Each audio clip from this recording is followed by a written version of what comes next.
Di Jakarta, hujan bukan sekadar tetesan air dari langit. Ia adalah pertanda ujian kesabaran. Selasa, 12 Agustus 2025, menjadi saksi bisu dari siklus yang sudah akrab bagi warga Jabodetabek.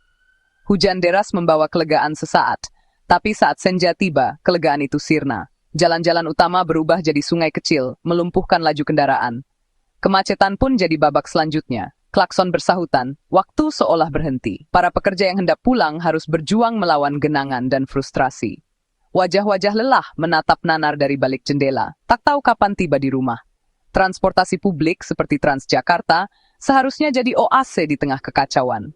Namun malam itu harapan pupus, bahkan jalur layang yang diandalkan justru jadi pusat kekacauan. Warga yang lari dari kemacetan di bawah malah terjebak masalah lebih pelik di atas. Malam itu mengajarkan di Jakarta, tak ada tempat lari dari masalah infrastruktur. Baik di jalan raya tergenang maupun jalur layang, semua warga merasakan dampaknya. Senja Labu itu membuka malam panjang, di mana ribuan warga harus membayar mahal untuk perjalanan pulang yang sederhana.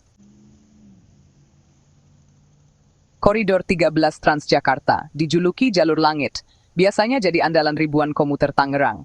Jalurnya yang melayang tinggi menawarkan janji perjalanan cepat bebas hambatan. Namun malam itu, janji itu menguap.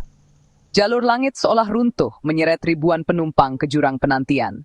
Kabar menyebar cepat, antrean di halte-halte utama seperti CSW dan Tegal Mampang mulai tak terkendali. Bus tak kunjung datang, intervalnya membentang puluhan menit. Kepanikan terasa di udara, petugas kewalahan memberi informasi. Jalur langit berubah jadi simbol kelumpuhan total, ironi bagi para penggunanya. Ini bukan sekadar keterlambatan, tapi potret kegagalan sistem mengantisipasi darurat. Ketika jalur bawah lumpuh karena banjir, jalur atas pun tak bisa diandalkan. Penumpang terperangkap di halte yang makin sesak, tanpa kepastian pulang.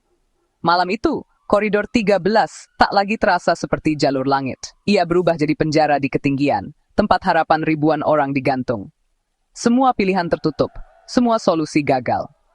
Kekacauan ini jadi pelajaran pahit bagi sistem transportasi kota.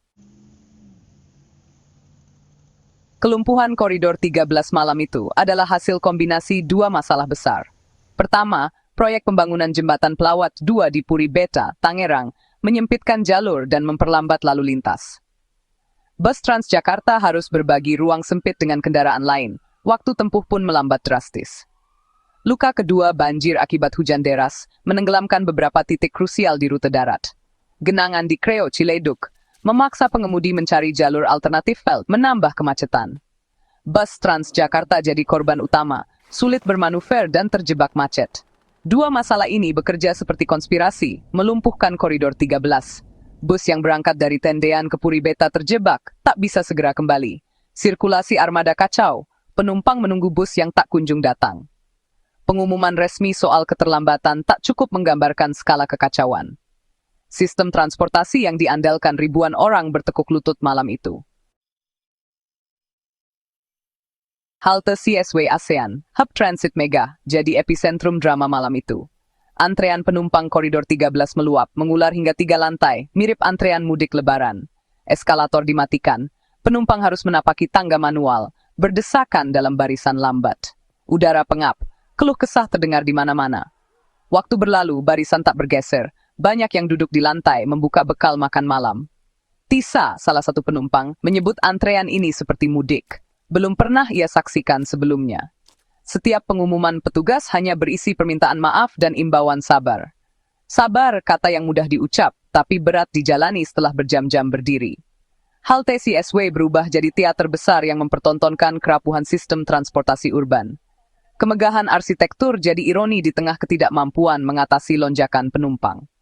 Ini bukan sekadar masalah teknis, tapi krisis kemanusiaan skala mikro. Ribuan warga dipaksa masuk ujian kesabaran massal yang tak mereka inginkan.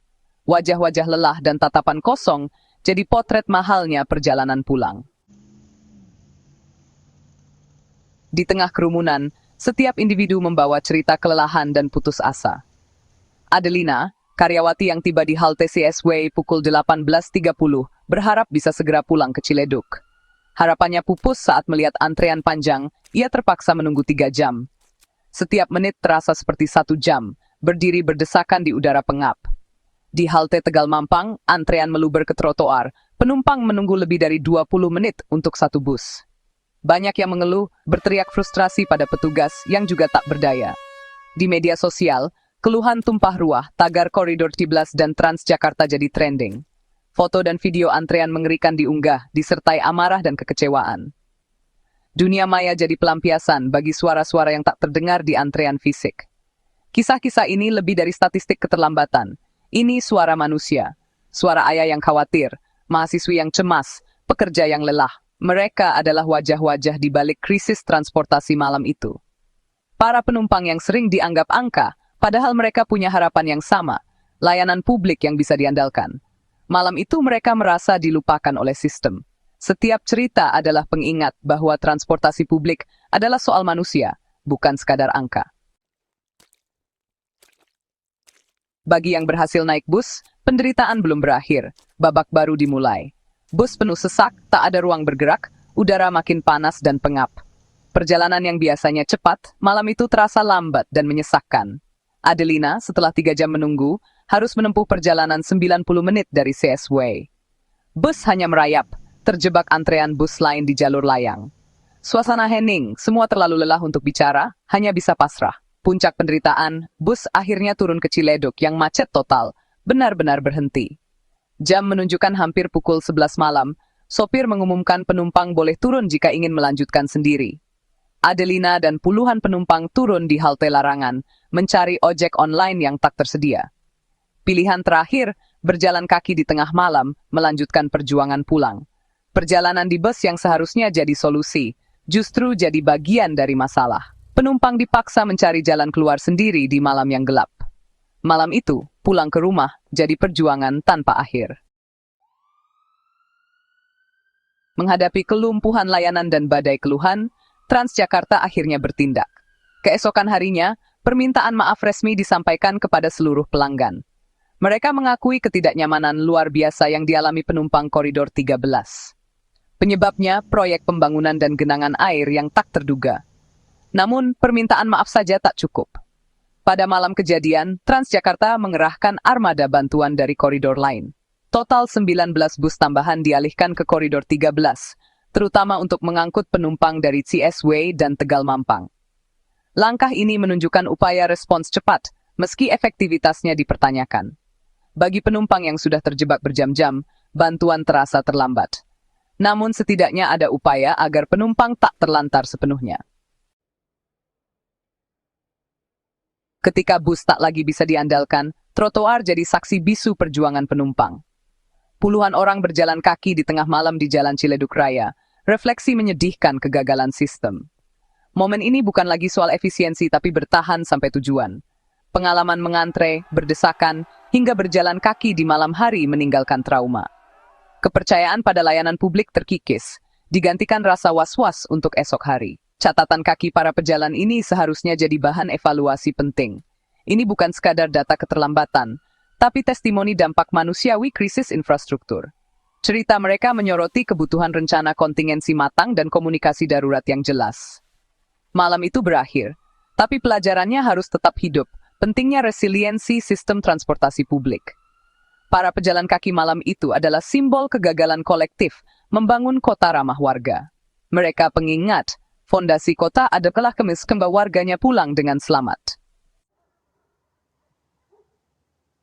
Setelah malam kekacauan berlalu, yang tersisa adalah harapan jutaan warga pada transportasi publik. Mereka menagih janji layanan andal, aman, dan manusiawi, terutama saat krisis. Insiden Koridor 13 jadi lonceng pengingat bahwa perbaikan sistem sangat mendesak. Mitigasi bencana dan protokol darurat harus jadi prioritas, bukan sekadar reaksi. Sistem informasi real-time, jalur evakuasi, dan koordinasi lintas instansi harus disiapkan. Investasi infrastruktur pendukung, seperti drainase dan manajemen proyek, tak boleh diabaikan. Janji kota modern harus dibuktikan dengan ketangguhan sistem, bukan sekadar bangunan megah. Pada akhirnya semua kembali pada suara warga, Adelina, Tisa, dan ribuan lainnya. Harapan mereka sederhana, perjalanan pulang tak lagi jadi pertaruhan. Agar jalur langit benar-benar jadi jalan pintas, bukan penjara di ketinggian. Di ujung penantian, ada harapan agar Jakarta benar-benar jadi kota untuk semua, yang melayani dan melindungi warganya.